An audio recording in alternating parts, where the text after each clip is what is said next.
जी नमस्ते। YouTube channel electronics practical ज्ञान में आप लोग सभी का स्वागत है। आज हम फिर से SMPS के बारे में बात करेंगे। तो कुछ जरूरी बातें मैं बताऊंगा आप लोग को, जिससे SMPS रिपेयर करना आसान होगा आप लोग के लिए।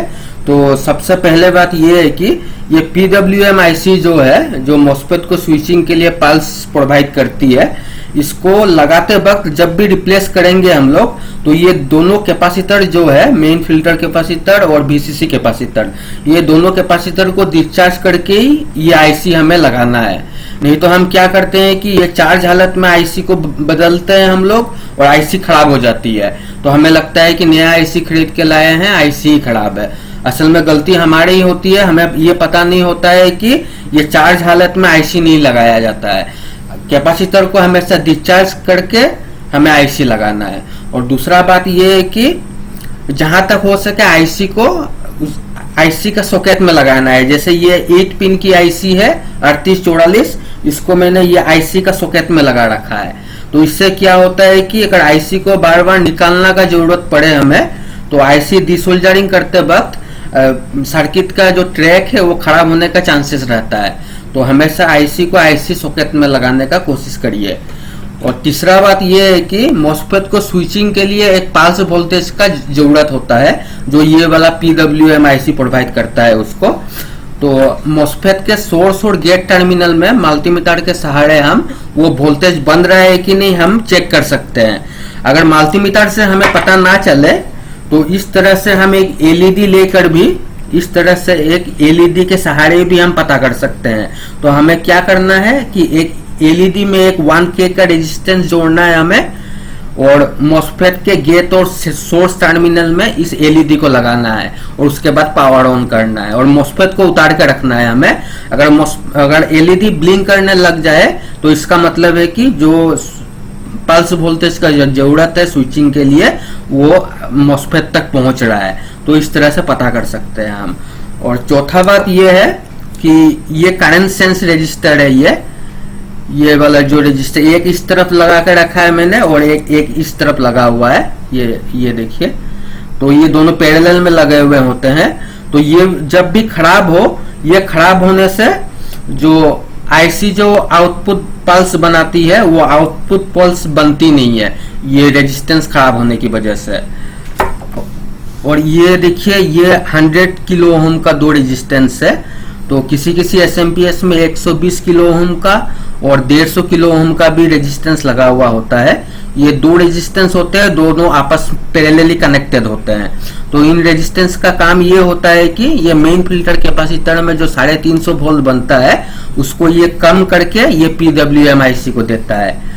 तो ये रेजिस्टेंस अगर खराब होंगे, तो इस कैपेसिटर, ये जो VCC कैपेसिटर है, इसमें वोल्टेज नहीं बनेंगे।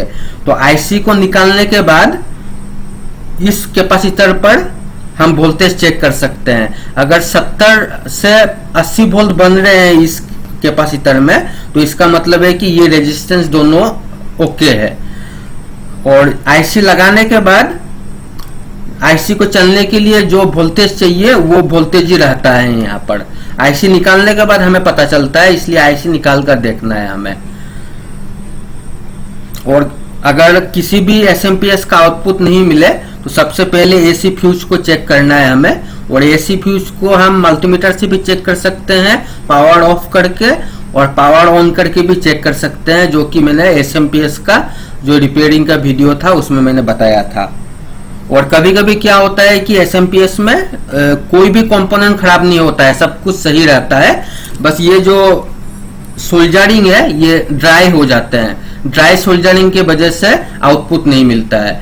तो हमें PCB को ठीक से एक बार देख भी लेना है कि कहीं पर कोई ड्राई सोल्डरिंग अगर हो रखा है, तो दोबारा हमें सोल्डरिंग को हटाकर दोबारा सोल्डरिंग कर लेना चाहिए। और एक बात ध्यान रखना है कि IC का जो डायग्राम बना हुआ होता है, जिस तरफ कटा हुआ मार्क होता है उसका, तो वो डायग्राम देख के उस हिसाब से हमें IC को लगाना है हमेशा। ऐसा ना हो कि IC का जो कटा हुआ मार्क है ऊपर की तरफ बना हुआ है और IC गलती से हमने नीचे की तरफ लगा दिया। तो वो डायग्राम भी हमें ध्यान में रखना है। ये SMPS को पावर ऑन किया है, देखिए ये हरी कलर की बत्ती जल रही है। तो क्या है कि एसएमपीएस बन के रेडी होने के बाद हमें मल्टीमीटर से आउटपुट वोल्टेज हम लोग चेक करेंगे। आउटपुट वोल्टेज चेक करने के बाद इस तरह का एक डीसी बल्ब लेना है हमें। ये देखिए डीसी बल्ब है मेरे पास, ये एक डीसी बल्ब है। तो इसका कोई पोलैरिटी नहीं होता है। इसके बैक साइड में देखिए एक तरफ एक तार मैंने लगाया और दूसरी तरफ एक तार लगाया है मैंने। तो इस तरह से एक डीसी बल्ब हमें रखना है अपने साथ। तो इस डीसी बल्ब के सहारे हम ये चेक कर सकते हैं कि ये एसएमपीएस मतलब लोड चला सकता है कि नहीं। कभी कभी क्या होता है, आउटपुट वोल्टेज तो मल्टीमीटर में शो करता है, लेकिन जब एसएमपीएस में लोड कनेक्ट कर देते हैं हम, तब वो लोड चला नहीं पाता है। तो इस बल्ब के सहारे हम ये पता कर सकते हैं। इस तरह से बनने के बाद इसका कोई पोलैरिटी नहीं होता है, तो कैसे भी लगा सकते हैं। मैं दिखाता हूं लगा के आप लोग को। ये देखिए इस तरह से कुछ टाइम तक हमें बल्ब को जला के रखना है। तो इससे पता चलेगा कि एसएमपीएस हमारा लोड को चला पाता है। तो इस तरह से हम एक बल्ब के सहारे लोड देकर एसएमपीएस में चेक कर सकते हैं। एसएमपीएस को मैंने अभी सीरीज लैंप में कनेक्ट किया है। तो मैं एक चीज दिखाना चाहता हूँ। ये देखिए स्विच ऑन करते ही ये देखिए बल्ब हल्का से जलकर ऑफ हो गया। तो वीडियो को दोबारा बैक करके देख लीजिएगा। तो इसका मतलब ये होता है कि जब बल्ब हल्का सा एक बार जल के बुझ जाए, तो इसका मतलब ये है कि जो मेन फिल्टर कैपेसिटर है, जो बड़ा वाला कैपेसिटर था हमारा, वहां तक हमारा करंट पहुंच रहा है, मतलब वहां तक सर्किट ओके है। तो बल्ब जल के बुझने का मतलब ये हुआ जी। Thank you.